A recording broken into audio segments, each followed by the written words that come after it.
Hey guys, what's up? Welcome back to the channel. It's Cynicalex, new mustache here by the way.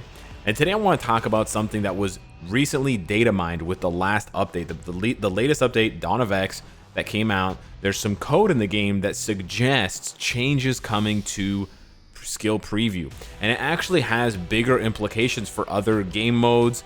And I wanted to discuss that today and give you my speculation and give you my thoughts on it, and maybe get your opinions and thoughts on it as well, because it's something that we've actually talked about for a long time in the game.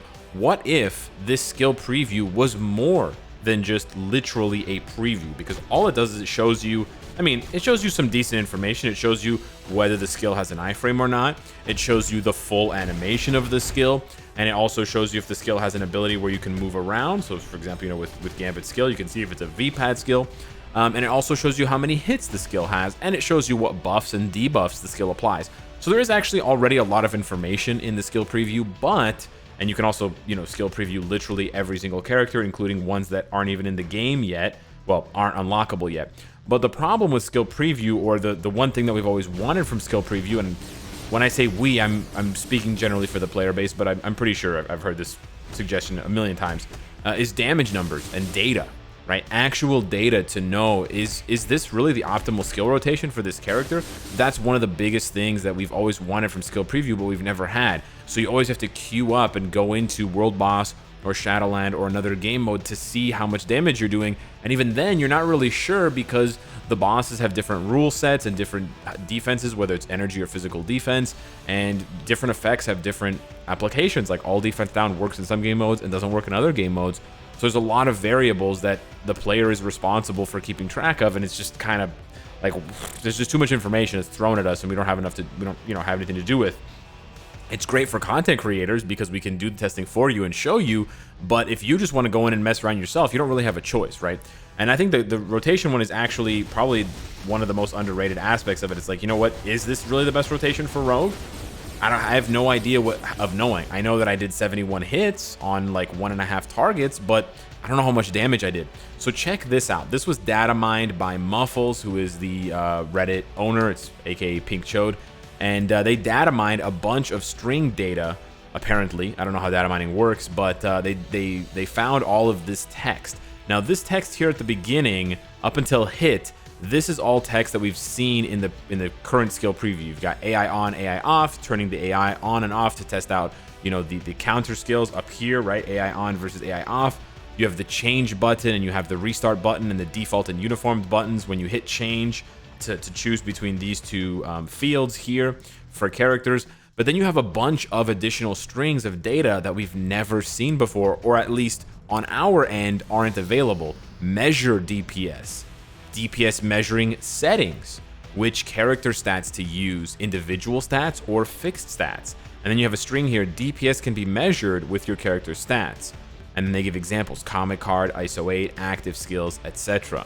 And then how long do you want to measure the DPS for? 30 seconds, 1 minute, 2 minutes. And that's a really cool way of doing it, because you could just hit the 30-second DPS measurement, and you could just test out one rotation, and you could maybe do one rotation, pause for a few seconds, and then do another, and do the same rotation again. And so within 30 seconds, you can get multiple tests, and you can continue to repeat that process. You don't actually have to do it for 30 seconds as that way of measuring it.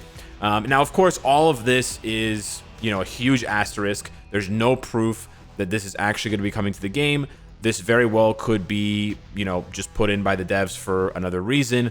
This could be an error. This could be, they could put this in the game files and then never use it, right? There's lots of things that can happen. We have no idea what's going on behind the scenes of a game that's being developed and has been developed for, going on 6 years now. So there's no guarantee that this is coming to the game. I want to make that very clear.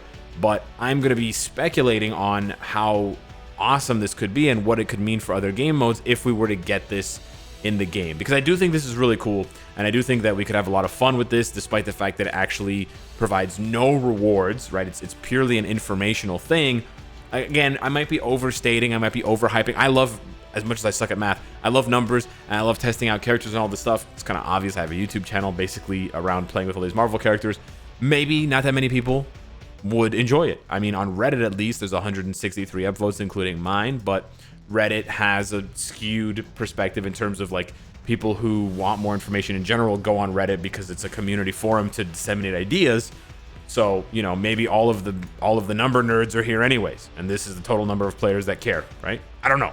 Maybe I'm overstating the how cool this would be, but I think it would be really cool, right? It's sort of like the danger room in Marvel Heroes and Marvel Heroes Omega, and I know that was pretty popular. Sort of like the test dummy, right? The training dummy, where you can practice your moves on it and sort of your combos and see, okay, like if I do 4 cancel 5, that combo, but maybe if I cancel it right here, I'll get more damage than if I cancel it at an earlier or later point, right? You can get really technical, and you can actually discover, you can basically perfect how to play a character without ever having to leave this room, and then you can go and take those skills into the actual game. However, there's a couple things I want to note here.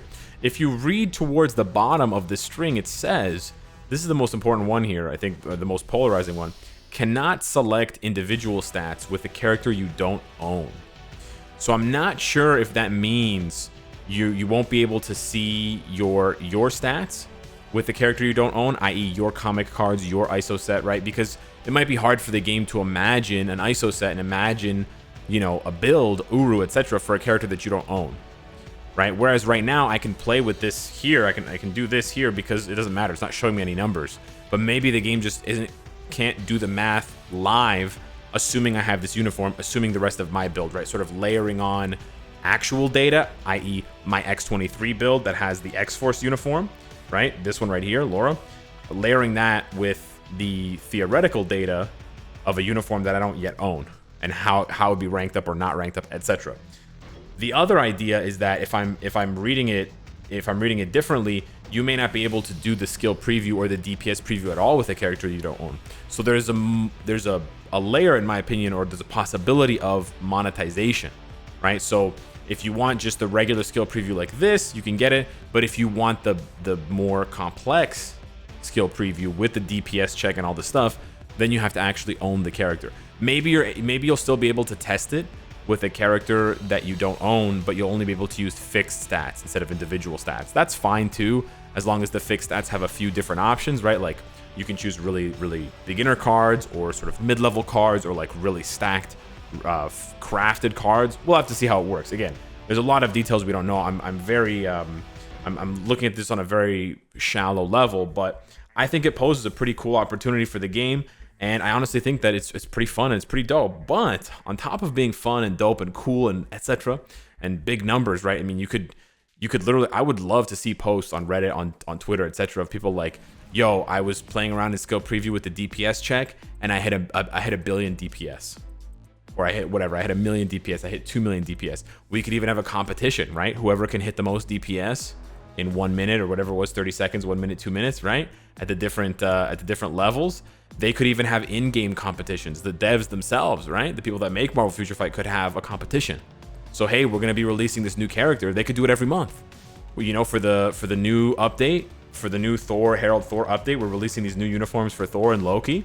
So just like these bonus missions, let's just take these characters here because it's here, Cable, Gambit, and Nightcrawler. What if there was an additional mission where it says hit over, using your individual stats rather than fixed stats, hit over 500,000 DPS in the skill preview in 30 seconds with Cable and Nightcrawler and Gambit. So now you have a reason to build up these characters to hit those DPS checks in skill preview to get these extra rewards.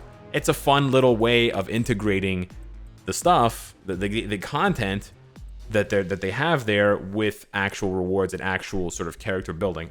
Additionally, love that word.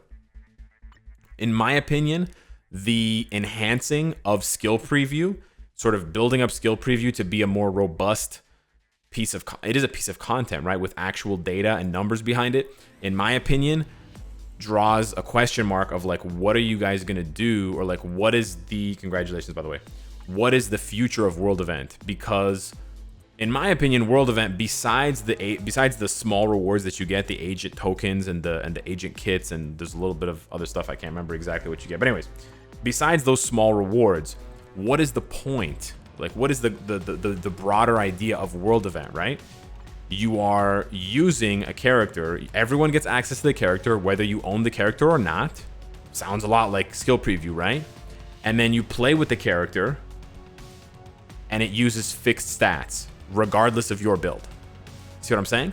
And we've actually asked, unsuccessfully, for them to have like 2 world events, because some people don't like playing with fixed characters. They want to play with their own characters. And we saw that change happen after about a year in Danger Room, where, congratulations to these people, by the way, where we originally, when Danger Room first came out, you only could play with fixed characters. You weren't playing with your version of Luna Snow or whatever the character was. You were playing with these pre-built characters. And then they added Extreme, where you play with your build. And now with Skill Preview appearing to be evolving, the Skynet AI is evolving to have both fixed stats and individual stats. In my opinion, it really begs the question, like, why do we even have World Event?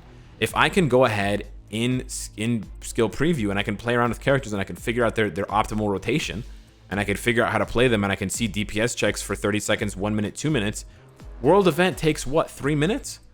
Why would I play World Event when I can just jump in with any character whenever I want, by the way? World Event opens on a schedule. Skill Preview is open 24 hours a day, 7 days a week. So if you're trying to entice people to buy characters, right? Because that's the other thing about World Event, is you're playing with characters that you don't own necessarily and who have maxed out builds. So maybe you came back to the game after a long hiatus and there's a World Event with Cable, with the new Cable. This is a way of selling the new Cable uniform to you, because you play around with it. It's somebody else's Cable, right? It's the #1 ranked Cable. You play around with this Cable in World Event, and you're like, man, that was so fun. And then so you go into the shop, you go over to the uniforms, and you're like, I'm going to buy Cable's new uniform, and I'm going to build them up just like that World Event. But if you can just do that in Skill Preview whenever you want, and you don't have to wait for World Event, sure, there's no interesting battle with World Event, how they're, that spawns the waves of enemies and stuff like that. There's more to World Event than there is to Skill Preview. I will admit that, right? There's the Ultron boss, there's the hand ninjas. World Event is not a bad game mode in terms of the gameplay, but in terms of what it's trying to achieve as far as like showing you a version of the character that you could have, but not necessarily letting you keep that character, it's basically identical to this new Skill Preview if it's coming with a DPS check and stuff like that.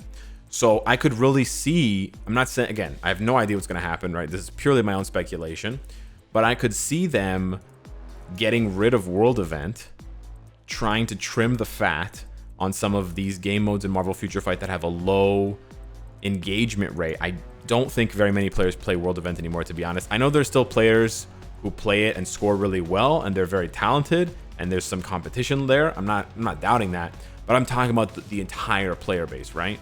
You can see when World Event is on, how many people in your friends list in your alliance play World Event.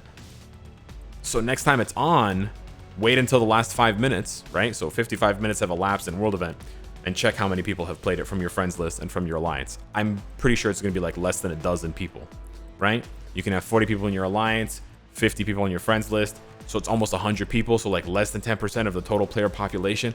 I would guess less than 5% of the total player population even touches World Event ever. We suggest it.